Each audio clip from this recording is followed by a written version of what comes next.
এই মুহূর্তে যে খবরে নজর রাখবো, যেখানে উপকূলীয় গাঙ্গেয় পশ্চিমবঙ্গের ওপর অবস্থান নিম্নচাপের এবং এই মুহূর্তে নিম্নচাপ অবস্থান করছে, যার কারণে বৃষ্টিও হচ্ছে। মৎস্যজীবীদের জন্য ইতিমধ্যে সতর্ক বার্তাও করা হচ্ছে প্রশাসনের তরফ থেকে। একাধিক জায়গাতেই সতর্কতা চালানো হচ্ছে প্রশাসনের তরফ থেকে এবং বিগত বেশ কয়েকদিন ধরেই নিম্নচাপের প্রভাব বজায় রয়েছে এবং সেক্ষেত্রে রাজ্য জুড়েই কিন্তু ভারী থেকে অতি ভারী বৃষ্টিপাত দেখা যাচ্ছে। উপকূলীয় এবং গাঙ্গেয় পশ্চিমবঙ্গের ওপরে এই মুহূর্তে অবস্থান করছে এই নিম্নচাপ এবং যেভাবে এই নিম্নচাপের জেরে বৃষ্টিপাত শুরু হয়েছে, যার কারণে সমুদ্রে যেতেও নিষেধাজ্ঞা জারি করা হয়েছে মৎস্যজীবীদের জন্য।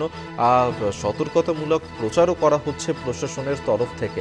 উপকূলীয় গাঙ্গেয় পশ্চিমবঙ্গের ওপর এই মুহূর্তে অবস্থান করছে নিম্নচাপ। উপকূলীয় গাঙ্গেয় পশ্চিমবঙ্গের ওপরে অবস্থান নিম্নচাপের মৎস্যজীবীদের জন্যই সতর্কবার্তা। বাংলা ওড়িশা উপকূলের মৎস্যজীবীদের সমুদ্রে যেতেই নিষেধাজ্ঞা জারি করা হয়েছে। আমরা এই নিয়ে আরো বিস্তারিত জানবো। শাশ্বতী রায় আমাদের সঙ্গে টেলিফোনে রয়েছেন প্রতিনিধি। শাশ্বতী, যেভাবে বিগত বেশ কয়েকদিন ধরেই নিম্নচাপের প্রভাবে বৃষ্টিপাত শুরু হয়েছে, কতদিন এই বৃষ্টিপাত চলবে? নিম্নচাপ কি এখনো বজায় থাকবে? কি বলছে হাওয়া অফিস?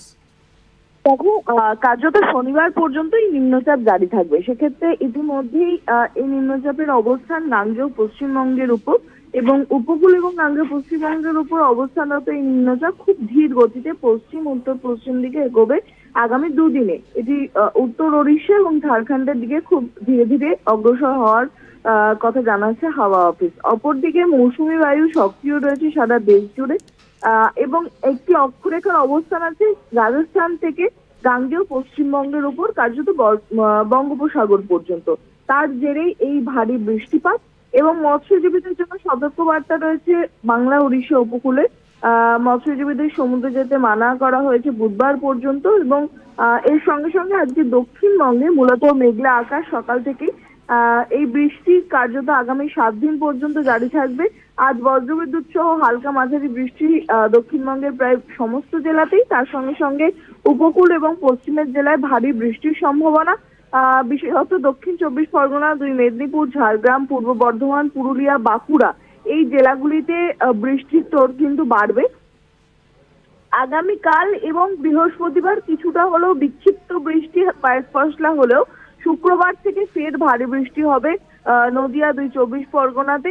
সঙ্গে মুর্শিদাবাদ, বীরভূম, নদিয়াতেও ভারী বর্ষণের ইঙ্গিত দিয়েছে শনিবারের জন্য হাওয়া অফিসের তরফ থেকে। একেবারে আপাতত ধন্যবাদ শাশ্বতী তোমায়। শাশ্বতী রায় আমাদের সঙ্গে টেলিফোনে ছিলেন প্রতিনিধি। অর্থাৎ শনিবার পর্যন্তই নিম্নচাপ বজায় থাকবে এমনটাই কিন্তু বলছে হাওয়া অফিস, যেমনটা আমাদের প্রতিনিধি জানাচ্ছিলেন। এবং ইতিমধ্যেই কিন্তু উপকূলীয় এলাকাগুলিতে সেখানেও কিন্তু সতর্কতামূলক প্রচার শুরু করেছে প্রশাসন।